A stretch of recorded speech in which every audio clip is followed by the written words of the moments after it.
ऐसे सारे लोग सुनकर तुमको चलना है, एक बंदर में भगवान लिखा हुआ है, दुआओं में बंदी।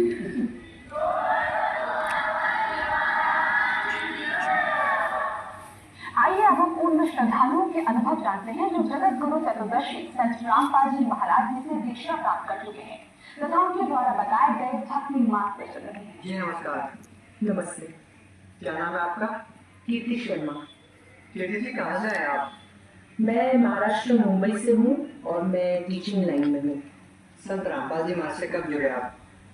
इनसे मैं संत रामपाल जी महाराज से मैं 9 फरवरी 2017 को जुड़ी हूँ।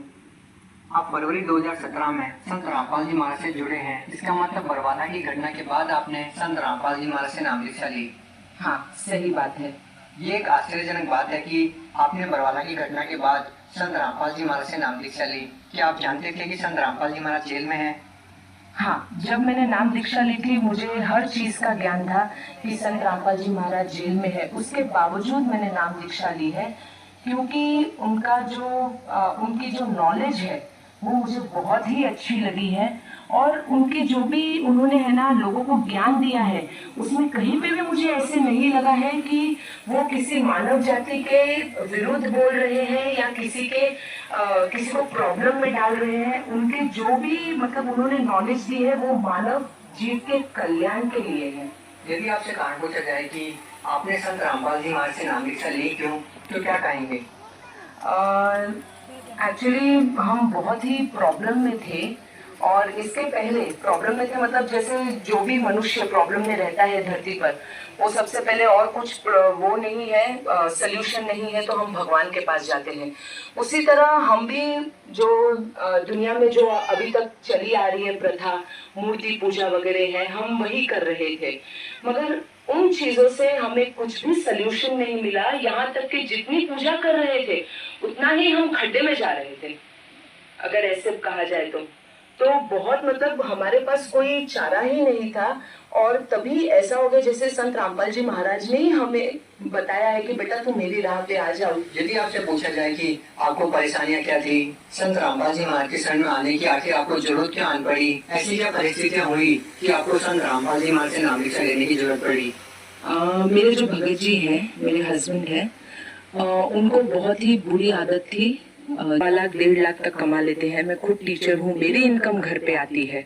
उसके बावजूद हमारा 2 बेडरूम हॉल किचन का फ्लैट प्लस मेरे पास जो भी गहने वगैरह जो मटेरियल वर्ल्ड कहते हैं वो सभी था हमारे पास।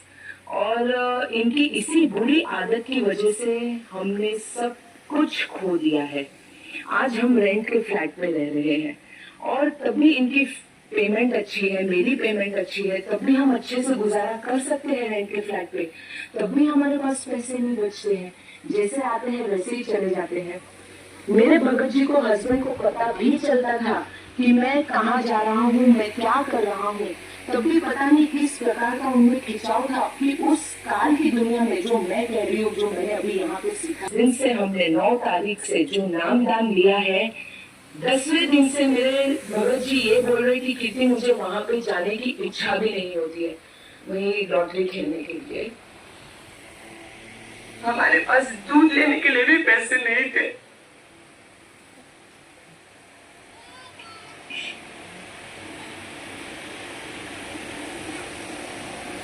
आज इसी चीज को 6 महीने हो गए और मेरे हस्बैंड वहां पे जाने का नाम तो छोड़ दो, उस गली से भी गुजर जाते ना तो बोलते कि अब जैसे नफरत सी होने लगी है मुझे उस चीज से। तो इतना बड़ा हमने सिर्फ 6 महीने में इतना बड़ा ड्रास्टिक चेंज